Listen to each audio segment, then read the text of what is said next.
ఆవు చేలో మేస్తే దూడ గట్టున మేసిద్దా? దూడ కూడా ఆవుతో పాటు చేలోనే మేసిద్ది. ఇది మనందరికీ తెలిసిన సామెతే కదా! ఇప్పుడు జగన్మోహన్ రెడ్డి గారు అవినీతి చేస్తున్నప్పుడు, జగన్మోహన్ రెడ్డి గారి చుట్టూ ఉన్నటువంటి సన్నిహితులు అవినీతికి దూరంగా నీతిగా ఉంటారా? రాజు అవినీతి పరుడైనప్పుడు చుట్టూ ఉన్న సైన్యం కూడా అవినీతి చేస్తది.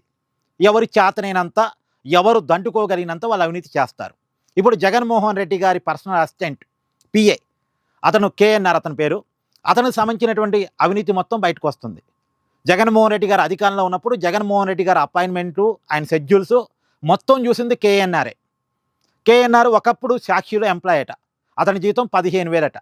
అఫీషియల్‌గా 15,000 కావచ్చు, అన్‌అఫీషియల్‌గా ఒక 50,000, 60,000 ఎంతో కొంత ఉండి ఉండొచ్చు.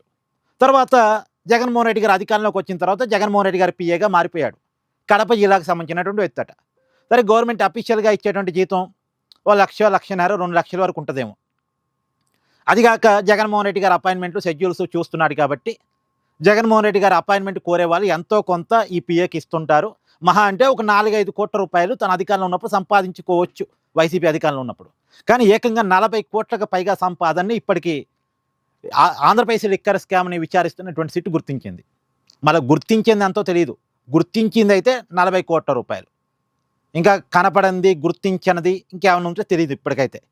తర్వాత జగన్మోహన్ రెడ్డి గారికి బినామీలు ఉండటం వేరు. ఇప్పుడు ఈ కేఎన్ఆర్ అంటే జగన్మోహన్ రెడ్డి గారి పిఏకి కూడా బినామీలు ఉన్నారట. ఇప్పుడు ఆ బినామీలను కూడా విచారిస్తున్నారు. ఇవాళ ఏకంగా ఆంధ్రప్రదేశ్ లిక్కర్ స్కామ్‌ను విచారిస్తున్న సిట్టు 8 మంది కేఎన్ఆర్ బినామీలను గుర్తించి వాళ్ళని విచారిస్తుంది. 8 మంది.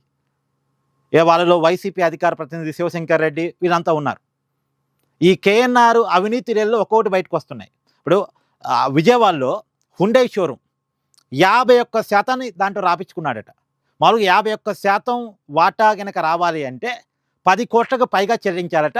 కేవలం 4.5 కోట్ల రూపాయలు మాత్రమే చెల్లించేసి 51% వాటా రాపించుకున్నాడట. అంటే తక్కువ డబ్బులు చెల్లించి ఎక్కువ వాటా రాపించుకున్నాడు. ఎలా రాపించుకున్నాడు? భయపెట్టా, బెదిరించా, ప్రలోభపెట్టా. ఇప్పుడు అవన్నీ బయటికి రావాలి. తర్వాత తిరుమల కొండ మీద ఒక స్థలాన్ని లీజుకి తీసుకున్నాడట పెట్రోల్ బంక్ పెట్టడం కోసం. అది వైవి సుబ్బారెడ్డి గారు తిరుమల తిరుపతి దేవస్థానం చైర్మన్గా ఉన్నప్పుడు ఆ స్థలాన్ని లీజు కోసం ఈ కేఎన్ఆర్కి కేటాయించారట. మరి రాజుగారి బంటు కదా, మరి ఆ మామూలుగా అందరికి ఇచ్చే లీజుకి ఏమి ఇవ్వరు కదా, తక్కువ లీజుకి ఇచ్చారు. మామూలుగా 3 లక్షలకు పైగా ఉన్నటువంటి లీజుని సగానికి సగం తగ్గించేసి ఈ కేఎన్ఆర్ గారికి ఇచ్చారట 15 సంవత్సరాల లీజుకి. అది కూడా మళ్ళీ లీజు పెంచకూడదు అనే ఒక నిబంధన పెట్టి మరీ ఇచ్చారట. తక్కువ లీజుకి ఇచ్చారు. ఇప్పుడు తిరుమల కొండ మీద మనం ఒక దుకాణమో ఒక వ్యాపార సంస్థ పెట్టాలంటే, ఒక ల్యాండ్ కావాలంటే తిరుమల తిరుపతి దేవస్థానం బోర్డు కేటాయించాలి.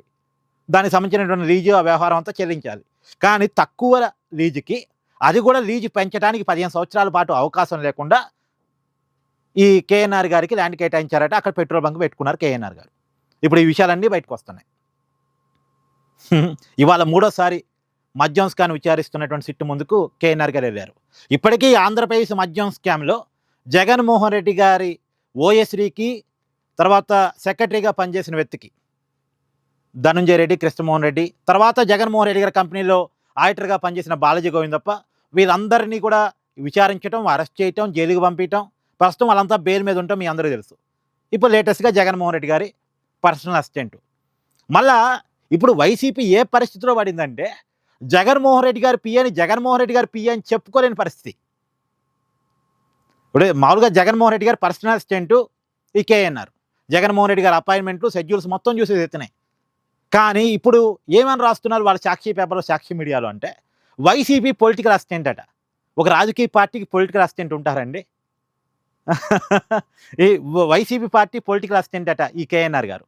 అలా రాస్తున్నారు. అంటే జగన్మోహన్ రెడ్డి గారి పిఏ అని చెప్పుకోవడానికి కూడా ఇష్టపడట్లే. అయితే ఇక్కడ కోణం ఉంది. ఈ అవినీతి అంతా వీళ్ళు జగన్మోహన్ రెడ్డి గారికి చెప్పే చేశారా, చెప్పకుండా చేశారా అని. అంటే జగన్మోహన్ రెడ్డి గారేమో తన స్థాయిలో తన అవినీతి చేస్తుంటే వీళ్ళు జగన్మోహన్ రెడ్డి గారికి డబ్బులు చేరవేసే క్రమంలో చిలకొట్టులు కొట్టారు అనేది ఇప్పుడు వైసీపీలోనే నడుస్తున్న చర్చ. వైసీపీలో జగన్ ఆశ్చర్యపోతున్నాడట. నా చుట్టూ ఉన్నటువంటి సైన్యం ఇంత సంపాదించుకుందా? శివరెడ్డి భాస్కర్ రెడ్డి ఒక రకమైన సంపాదన, కేఎన్ఆర్ ఒక రకమైన సంపాదన, తర్వాత ఈ కృష్ణమోహన్ రెడ్డి, బాలాజీ గోవిందప్ప వీళ్ళంతా వీళ్ళు ఒక రకమైన సంపాదన. అంటే ఎవరి స్థాయిలో వాళ్ళు బాగానే సంపాదించుకున్నారా?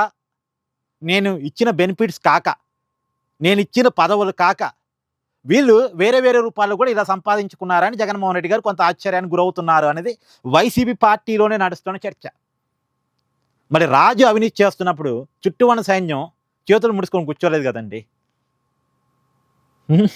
కాబట్టి అలా జరుగుతుంది. పైగా ఇప్పుడు కేఎన్ఆర్ గారు తన బినామీలకు ఫోన్ చేసి నా గురించి ఎలాంటి సమాచారం మీరు ప్రభుత్వానికి ఇవ్వద్దు, ఎంక్వైరీ సంస్థలకి ఇవ్వద్దు, ఖచ్చితంగా 2029లో మళ్ళీ మన ప్రభుత్వం వస్తుంది, నా హవాని నడిసిద్ది అని చెప్పేసి వాళ్ళని భయపెట్టే ప్రయత్నం చేస్తున్నాడట.